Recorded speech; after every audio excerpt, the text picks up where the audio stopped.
Hi everyone, this is Omar from TravelSummary.com.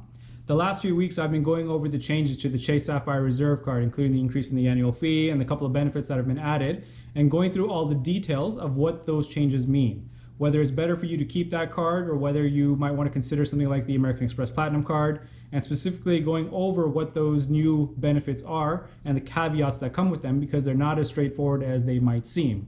So I want to go over a question that I've been getting from a couple of friends the last couple of weeks on whether or not to keep the Chase Sapphire Reserve card or downgrade to something like the Chase Sapphire Preferred card, or maybe just get rid of the card altogether. So before I take a deeper dive into that, I would like to encourage you to subscribe to my channel. If you don't know what I do, basically I like to review different hotels and airlines. I like to talk about credit cards in videos like this. So I would really appreciate it, and it would really help me out if you could subscribe. So please go ahead and do that right now. Now, like I mentioned, a couple of friends have asked me what is the best thing to do right now given these new changes. You know, when their annual fee comes up, they are not sure whether or not they should be renewing or not. So I want to kind of explain to you what my thought process is and how I think you should evaluate whether or not it's a good idea to keep this card. Now, in the past, it used to be a complete no-brainer for me. The value that this card used to offer with the $450 annual fee made it a complete no-brainer. It was easy. Yes, renew the card. If you're a traveler, which is the only kind of person that should have this card, then it is a no-brainer to keep that card at a $450 annual fee. Now, with the addition of the $100 increase in the annual fee to $550, in the new benefits that have been added, including the $60 DoorDash credit and a Lyft Pink membership, which essentially comes down to a 15% discount in all Lyft rides, those make it much more complicated, and I want to explain to you why. So the calculation for me before, when this was a no-brainer, when it was a $450 annual fee, was this. There's a $450 annual fee. There's a $300 travel credit, which essentially is money that you would have spent anyway. So again, like I mentioned, you should only have this card if you're a traveler, meaning that you would be spending money on travel. That $300 would be money that you would have spent anyway. That brings the $450 minus $300 annual fee to essentially $150. Again, this is the old annual fee. Now, $150 gets you what? The major benefits that the Chase Sapphire Reserve provides are access to priority pass lounges. Now, you get to take yourself and a couple of guests with you, and you also get access to priority pass restaurants. And at these restaurants, you get usually approximately $30, $28 to $30 in US dollars in value per person with you at these restaurants. And that adds up to a significant amount of money, especially if you're taking a couple of people. You also get some very good trip delay and trip coverage costs, basically trip insurance costs. So if your flight is delayed 6 hours or more, that's when that trip delay insurance kicks in. You also get bag delay insurance. You also get bag lost. If you lose your bags, there's also coverage for that. And there's a slew of other benefits, including purchase protections and return protections and things like that. In addition, the card comes with primary rental car coverage. And for me, this is one of the biggest advantages of having a card like this versus a card like the American Express Platinum card, which offers secondary car rental insurance. So if you're somebody that rents cars, then this is a significant benefit. So again, for those three items, and they're major items: lounge access, the trip delay and insurance coverage, and primary rental car insurance, the effective cost for those items was $150. That's pretty good. Now, especially when you compare that to a card like the Chase Sapphire Preferred card, the downgraded version of the Chase Sapphire Reserve. That card offers similar benefits, but for a $95 annual fee. Now, $95 versus the effective $150, that's only a difference of $55, right? So the question that you have to ask yourself is, are those benefits worth $55? And for me, again, that's a no-brainer. 2 visits to a priority pass restaurant, and you've already knocked out that $55. So there's no doubt that before, with the $450 annual fee, it was a no-brainer to keep the Chase Sapphire Reserve card and to renew it. Now that calculation is going to be a little bit different. So the major differences between the Reserve and the Preferred card, specifically looking at those two cards, is number one, obviously the annual fee. Right now for the Reserve, it's $550. And for the Sapphire Preferred card, it's only $95. It's been $95 for a long time. Now, you would be surprised, I think, to learn that a lot of the benefits are actually very similar. So they come with the same purchase protections, the same return protections. They come with the same primary car rental insurance coverage. Again, that is a huge benefit, and both cards offer that same benefit. The Sapphire Preferred card also comes with the travel protections, the trip delay insurance and the bag delay and loss coverage. The only difference is that the Sapphire Reserve card offers the trip delay starting at 6-hour delays, and the Sapphire Preferred card offers it starting at 12 hours. So 6 hours is superior. If you travel as much as I do, you'll know that a 6-hour delay is much more common than a 12-hour delay. Hopefully you don't get delayed either way, but if you do get delayed, you want it to be worth something to you, and 6 hours is much better than 12 hours. So that's one of the major differences.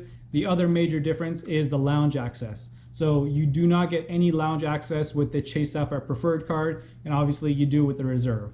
So now with those changes of increasing it to $550, Chase also added on a couple of extra things, a couple of extra benefits that may or may not be worth what they seem to be. So the DoorDash credit of $60 may or may not be worth that $60 to you. So for example, if you use DoorDash already regularly or some other food delivery service, you can probably take it at face value of it being $60. If you don't use it and you had no plans on using it, you'll be surprised to find out that a lot of the restaurants that you may want to order from have inflated prices, sometimes up to 30% or more, and that adds up. So that $60 may not necessarily be worth exactly $60 to you. And the other benefit would be Lyft, the 15% discount. Again, it comes with a Lyft Pink membership, and there's some other benefits, but the main one, the one that saves you money, in my opinion, is going to be that 15% discount. So for example, for every $100 you spend on Lyft, you'll get $15 off. And that is significant only if you spend a lot of money on ride-sharing services like Lyft. If you spend on Uber, you have to be willing to switch over to Lyft, or if you take taxis, again, you have to be willing to switch over, or you have to be willing to, or have to be using it a lot already for it to be worth it for you. So these are the things that you have to consider. So let me try to simplify it again for you so you can decide which one is actually worth it for you. Is it worth it to renew the card at $550? Is it worth it to downgrade it to $95? Maybe it's worth it to get rid of it altogether. So again, you want to start with the $550 annual fee for the Chase Sapphire Reserve card. There's a $300 travel credit that, again, is quote unquote money you would have spent anyway. Again, if you're a traveler, you would have spent that money, so you can kind of reduce the annual fee by that amount of money since you would have spent that money regardless. So $550 minus $300 gets you to a $250 annual fee. Now, if you're comparing the Sapphire Reserve card to the Sapphire Preferred card, you want to compare these numbers. You want to compare the $250 effective annual fee for the Chase Sapphire Reserve card against the $95 annual fee for the Chase Sapphire Preferred card. That is a difference of $155. So what does that $155 get you? So again, I'm going to go through the list of the major benefits here. Number one is lounge access. For $155, the first benefit that you'll get is Priority Pass Select lounge access for you and guests, and you also get access to those restaurants. So depending on how many times you plan on visiting these lounges and how many restaurants you plan on going to and how much you value that, you should remove that amount from the $155 effective difference between the two cards.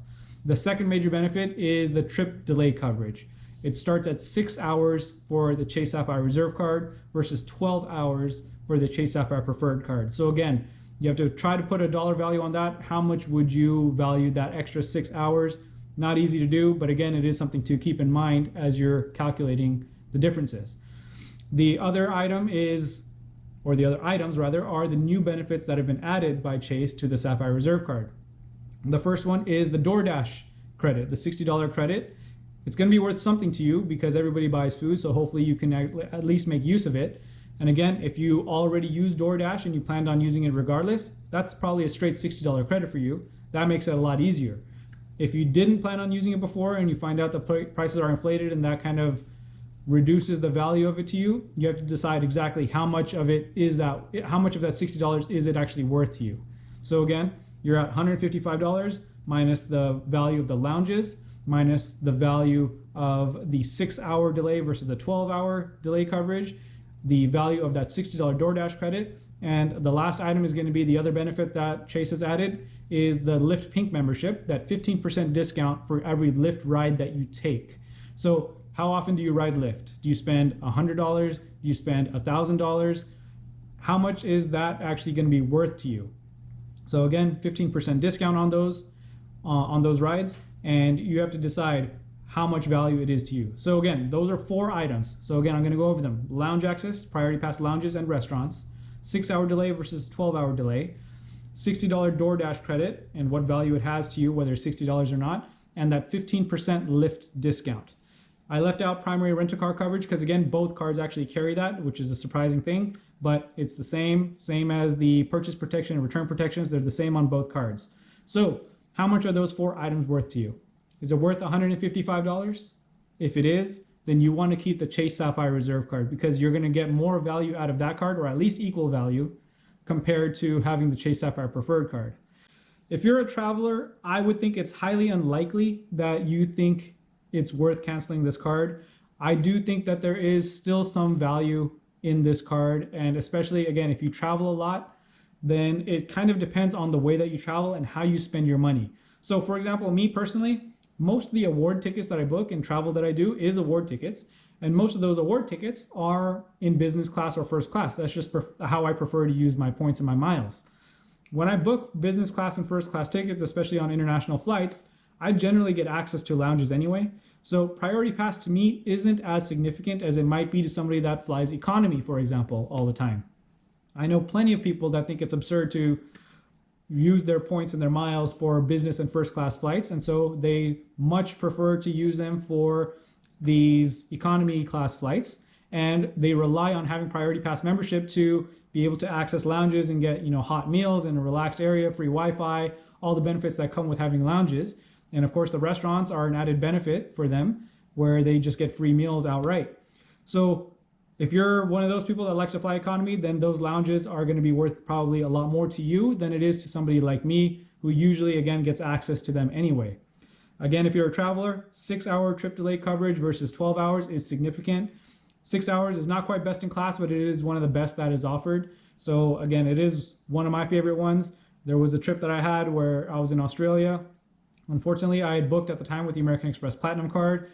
My flight was canceled because of weather, and we were completely out of luck. The airline didn't cover anything. It was a discount carrier flying from Cairns to Sydney. I was going from the Great Barrier Reef down to Sydney, and the flight was canceled because of weather in Sydney, and I had to get my own hotel.